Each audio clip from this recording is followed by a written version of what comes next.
3. Assalamualaikum warahmatullahi wabarakatuh. Saya Muhammad Sofa dari SMA Negeri 1 Prambon akan mempresentasikan bagaimana mengajar dengan hati menggunakan metode SATE untuk meningkatkan layanan peserta didik pada masa pandemi. Yang kami hormati Kementerian Pendidikan Nasional, yang kami hormati Bapak Kepala Sekolah SMA Negeri 1 Prambon dan rekan-rekan pengajar di seluruh Indonesia. Pertama-tama, mari kita panjatkan bersyukur kepada Allah Subhanahu wa Ta'ala atas limpahan dan rahmatnya, maka kita dapat berjumpa lagi dalam sesi ini. Selanjutnya ada beberapa langkah bagaimana kita mengajar menggunakan metode SATE. Latar belakang kami menggunakan metode mengajar SATE ini adalah banyak daripada rekan-rekan guru mengeluh peserta didik ada yang tidur dalam kelas. Itu yang pertama. Peserta didik banyak yang terlambat. Kemudian peserta didik tidak banyak yang mengikuti kegiatan daring pada masa-masa pandemi ini. Maka kami menawarkan solusi suatu metode yang mungkin dapat menyelesaikan masalah-masalah yang sekarang ini sedang melanda di Indonesia, yaitu wabah virus corona. Makanya metode SATE ini saya tawarkan kepada kementerian sehingga nanti dapat diterima dan dipelajari oleh rekan-rekan guru yang lainnya. Apa itu metode pembelajaran SATE?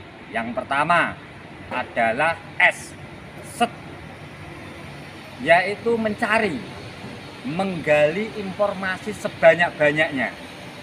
Jadi baik itu melalui perpustakaan, melalui website yang dipunyai oleh peserta didik, baik itu menggunakan buku, teks buku.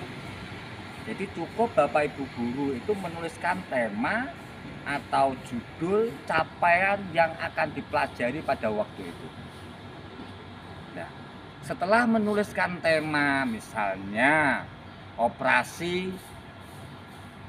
bilangan berpangkat, maka peserta didik dipersilakan untuk mencari referensi, membuat suatu susunan, merumuskan sendiri apa itu bilangan berpangkat, bagaimana cara menyelesaikan bilangan berpangkat.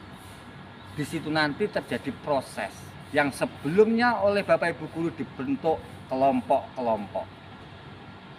Jadi dalam proses metode SATE ini bekerjanya adalah secara kelompok yang nanti akan ditampilkan secara individual. SET, mencari, S yang pertama. Nah, S kemudian selanjutnya adalah A. A apa itu? Action. Setelah peserta didik dapat mencari materi dari mencari melalui HP Android, melalui perpustakaan, melalui buku, mungkin dapat juga terinspirasi di luar materi-materi tersebut, maka dicatat oleh peserta didik tersebut.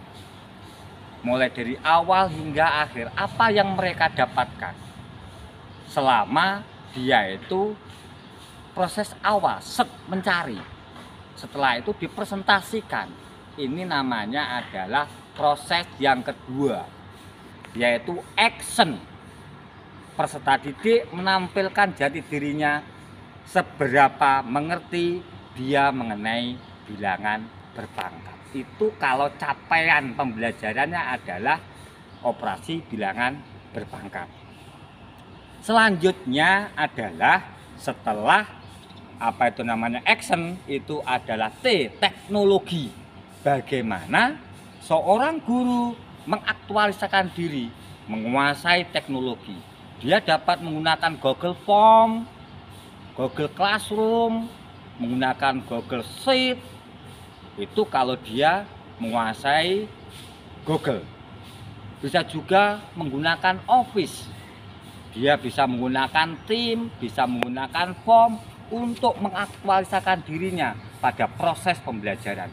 Bisa juga seorang guru menggunakan media yang sudah disiapkan oleh pemerintah, yaitu melalui menggunakan media Merdeka Belajar.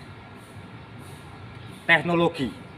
Jadi metode SATE ini yang terpenting seorang guru harus mampu menggunakan teknologi. Yang terakhir adalah A. Yang terakhir setelah S, A, T, E. Apa itu E? Yaitu evaluasi, assessment. Jadi evaluasi ini berhubungan dengan assessment, di mana seorang guru harus mampu mengevaluasi seberapa jauh peserta didik tersebut mampu menggali informasi, berdemonstrasi, mengaktualisasikan dirinya, menguasai teknologi, dan asesmen. Asesmen sangat penting sekali. Yang pertama adalah asesmen untuk peserta didik itu adalah formatif dan diagnostik. Yang paling banyak dimengerti oleh teman-teman guru adalah asesmen formatif. Oleh sebab itu, pada kesempatan ini semoga model atau metode SATE dalam proses kegiatan pembelajaran diterima oleh kementerian untuk dipergunakan di seluruh wilayah Indonesia. Terima kasih, kurang lebihnya.